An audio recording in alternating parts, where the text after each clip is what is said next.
আজকে ধনধান্য অডিটোরিয়ামে রাজ্যের মুখ্যমন্ত্রী তথা স্বাস্থ্যমন্ত্রী দাঁড়িয়ে যে বক্তব্য পেশ করেছেন সেটাই আপনাদের সামনে তুলে ধরবো। কারণ চিকিৎসকদের সঙ্গে যে বৈঠক, সেই বৈঠকে দেখা গেল কার্যত কল্পতরু মুখ্যমন্ত্রী মমতা বন্দ্যোপাধ্যায়।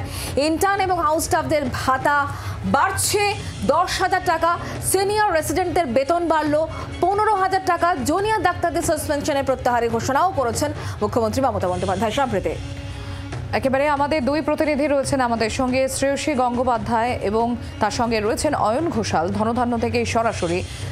একবার আমরা চলে যাব, মাফ করবেন, আমাদের প্রতিনিধি অয়ন শর্মা রয়েছেন আমাদের সঙ্গে, শ্রেয়সী গঙ্গোপাধ্যায় রয়েছেন আমাদের সঙ্গে এবং আমরা একবার শ্রেয়সীর কাছে চলে যাব। শ্রেয়সী, আজ রীতিমতো কল্পতরু মুখ্যমন্ত্রী মমতা বন্দ্যোপাধ্যায়।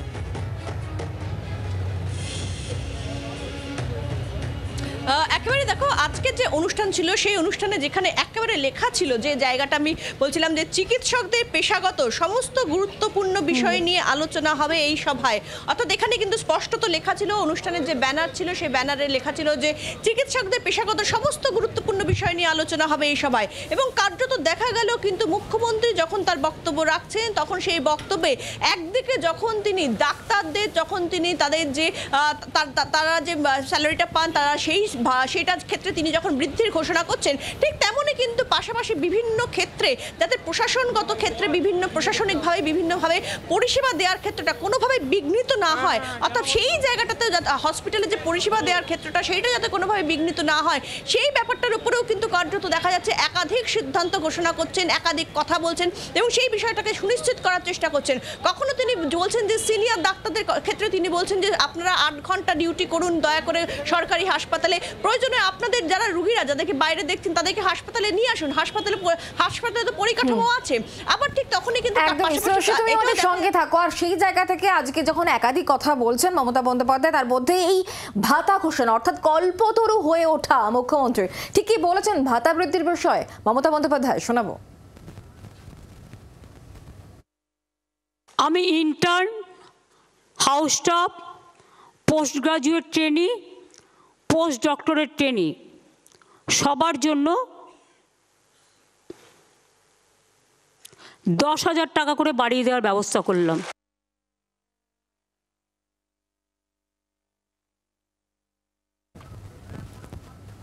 আর এই নিয়ে সিনিয়র চিকিৎসকরা তারা কি বলছেন শোনাবো আপনাদের।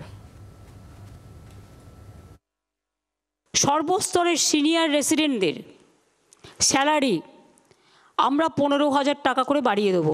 ডিপ্লোমাধারী সিনিয়র রেসিডেন্টদের স্যালারি বর্তমান 65,000 থেকে বেড়ে হবে 80,000।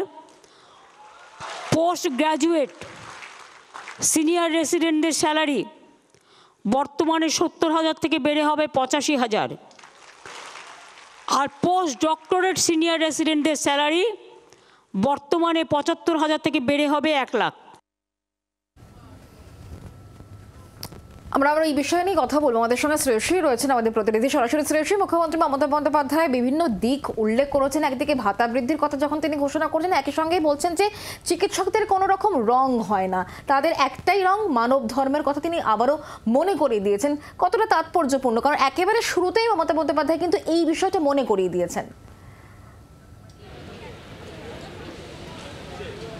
একেবারে দেখো, কার্যত মমতা বন্দ্যোপাধ্যায় তার বক্তব্যে দুটো জায়গা, আজকে যে স্পিচ দিয়েছেন সেই স্পিচের দুটো জায়গাতে কিন্তু কার্যত তিনি বলছেন যে চিকিৎসকরা একেবারে রাজনীতির ঊর্ধ্বে, চিকিৎসকদের কোনো রং হয় না, তাদের একমাত্র মানবতাই তাদের ধর্ম এবং সেবাই তাদের ধর্ম, সে কথা তিনি বলছেন।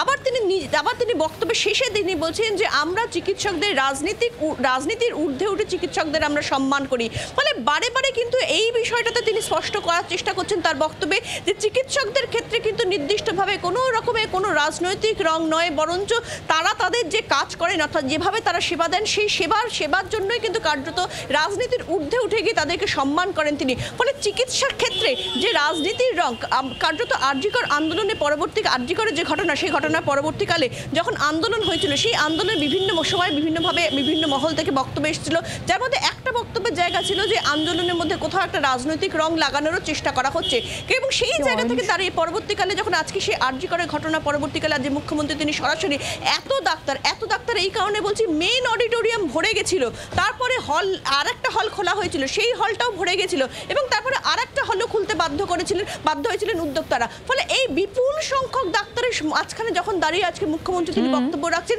তখন তিনি সেখানে স্পষ্ট করছেন যে এক্ষেত্রে চিকিৎসা পরিষেবার ক্ষেত্রে রাজনীতির রং কখনোই তারা দেখতে পছন্দ করেন এবং ডাক্তারদেরও রাজনীতির ঊর্ধ্বে উঠেই কিন্তু তারা মনে করেন। সঙ্গে থাকো শ্রেয়সী, আমাদের অপর প্রতিনিধি অয়ন শর্মাও আমাদের সঙ্গে রয়েছেন। শুক্লা, আমরা একবার চলে যাব অয়নের কাছে, কিন্তু তার আগে ইন্টার্নদের কি প্রতিক্রিয়া এই বৈঠক নিয়ে? কারণ এই বৈঠকে আমরা দেখেছি মুখ্যমন্ত্রী মমতা বন্দ্যোপাধ্যায় তিনি রীতিমতো কল্পতরু। কি বলছেন ইন্টার্নরা, শোনাবো আপনাদের।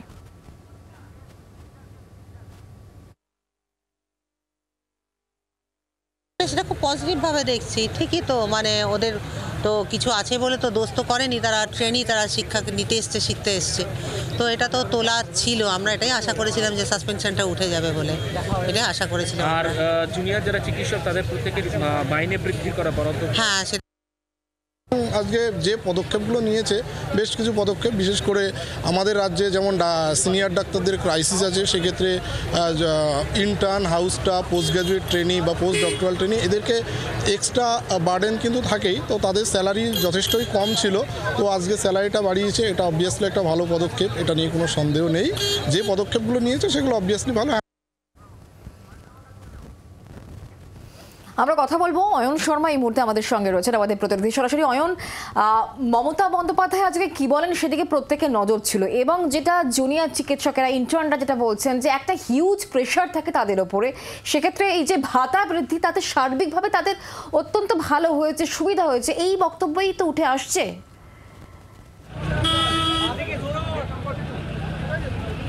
একেবারে সম্প্রীতি তোমাকে বলে রাখি, যারা হাউস স্টাফরা রয়েছেন তাদের যে মাইনেটা তারা পান সেটা যথেষ্ট ছিল না। দীর্ঘদিন ধরে যারা জুনিয়র ডাক্তাররা রয়েছেন হাউস স্টাফদের দাবি ছিল। তার পাশাপাশি তার পরের ধাপ পিজিটিদের ক্ষেত্রেও যে মাইনেটা যারা পেতেন, অর্থাৎ 60,000 টাকা মতো প্রায় মাইনে পেতেন তারা, সেক্ষেত্রে পিজিটির ক্ষেত্রেও তাদের মাইনে বৃদ্ধি করা হলো, এবং যারা এসআর রয়েছেন তাদের ক্ষেত্রে, সিনিয়র রেসিডেন্টদের ক্ষেত্রে মাইনে বৃদ্ধি করা হলো।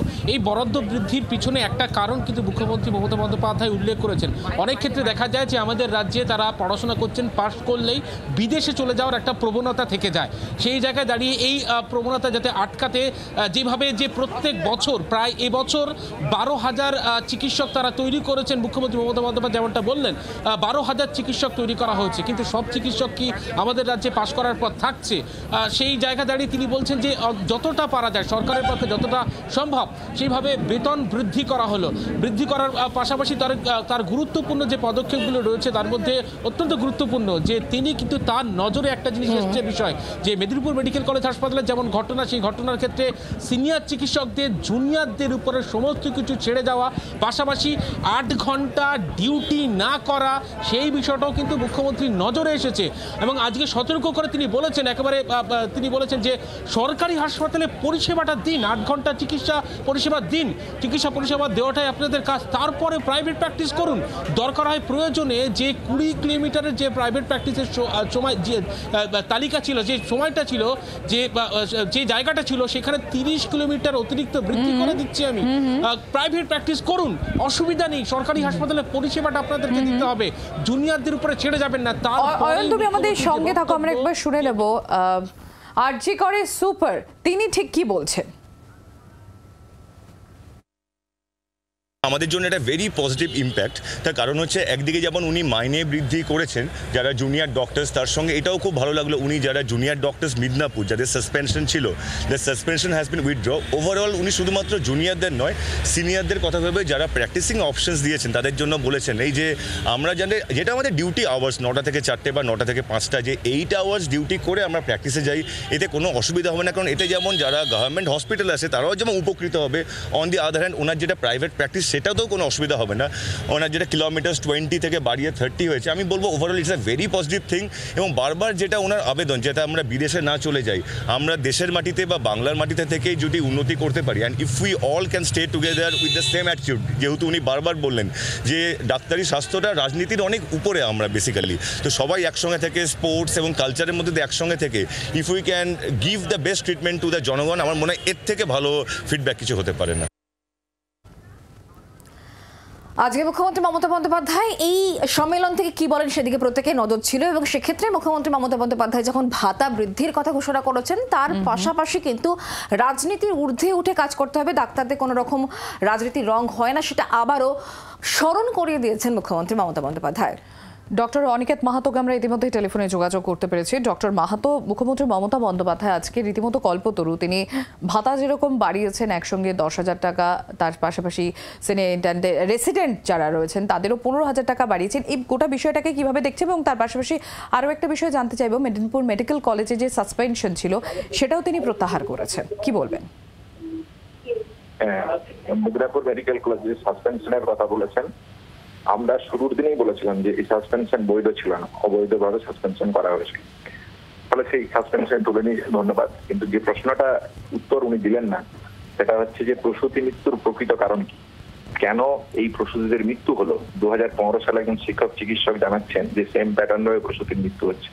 2022, 23, 24, 2023-এর জানুয়ারি, ফেব্রুয়ারি এবং July RG Kar medical college, Medinipur medical college, বাকি যে সমগ্র মেডিকেল কলেজ, সেই সামগ্রিক মেডিকেল কলেজে যে মৃত্যু ঘটেছে, ইমামবাড়া হসপিটাল, ভারত হসপিটাল, সমগ্র জায়গাতে, তাহলে তাই সেইগুলোর প্রসূতি মৃত্যুর কারণ কি, তার এই কনক্লুশনের প্রসূতি মৃত্যুর প্রকৃত কারণ যদি আমরা জানতে পেতাম আজকে, তাহলে আমরা মনে করতাম যে চিকিৎসা ব্যবস্থা সম্পর্কে তিনি সদর্থক ভূমিকা করেছেন মেদিনীপুর কাণ্ডকে কেন্দ্র করে। ধন্যবাদ ডক্টর মাহাতো। মমতা বন্দ্যোপাধ্যায়ের যে সাসপেনশন প্রত্যাহার মেদিনীপুর মেডিকেল কলেজে স্যালাইন কাণ্ডে, সেই কথা যেমন তিনি জানিয়েছেন, যেমন সাসপেনশন প্রত্যাহার করেছেন, এবং একাধিক বিষয় নিয়ে তিনি বলেছেন, চিকিৎসকদের ডিউটি আওয়ার্স নিয়ে বলেছেন, ভাতা বৃদ্ধির কথা ঘোষণা করেছেন মমতা বন্দ্যোপাধ্যায়, এবং সার্বিকভাবে চিকিৎসা ক্ষেত্রের উন্নতির জন্য ঠিক কী কী করা যায় সে বিষয়টাও কিন্তু তুলে ধরেছেন তিনি। মমতা বন্দ্যোপাধ্যায়ের বক্তব্য আপনাদেরকে আমরা শুনিয়েছি।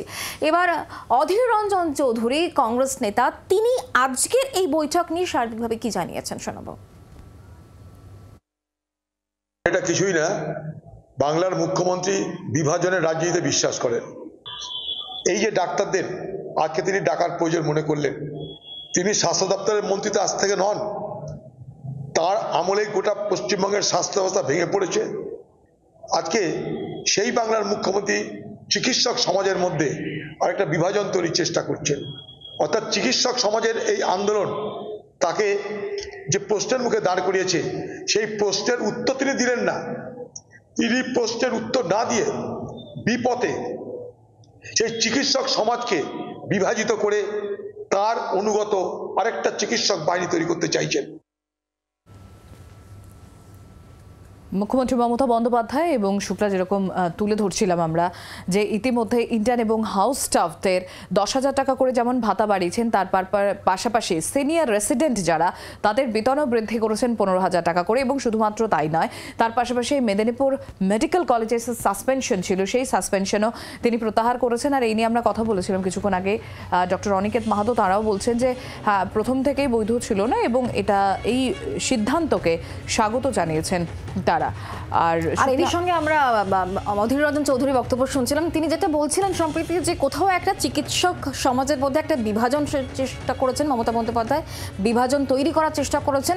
আসল যে কারণ, আসল যে সমস্যা, সেই জায়গায় আলোকপাত করা হচ্ছে না বলে এই অভিযোগ তিনি কিন্তু করেছেন। যদিও আজকে ধনধান্য অডিটোরিয়ামে রাজ্যের মুখ্যমন্ত্রী মমতা বন্দ্যোপাধ্যায় তিনি বিভিন্ন বিষয় তুলে ধরেছেন, বিশেষ করে চিকিৎসা ক্ষেত্রে যে সমস্ত জায়গাগুলোতে এতদিন পর্যন্ত এই রাজ্য সরকার এগিয়ে এসে কাজ করেছে, সেটা মেডিকেল কলেজ তৈরি হোক, সরকারি হাসপাতালে বেডের সংখ্যা বৃদ্ধি করা থেকে শুরু করে চিকিৎসকদের সার্বিকভাবে খোঁজ খবর রাজ্যের মুখ্যমন্ত্রী তথা স্বাস্থ্যমন্ত্রী তিনি নিয়েছেন। কেন তিনি এই দফতরটাকে নিজের হাতে রেখেছেন তারও একটা ব্যাখ্যা কিন্তু মমতা বন্দ্যোপাধ্যায় দিয়েছেন, এবং সেই সঙ্গে বাম আমলের চিকিৎসা পরিষেবা যেভাবে অবহেলিত হয়েছে সেটাও কিন্তু উল্লেখ করেছেন মমতা বন্দ্যোপাধ্যায়।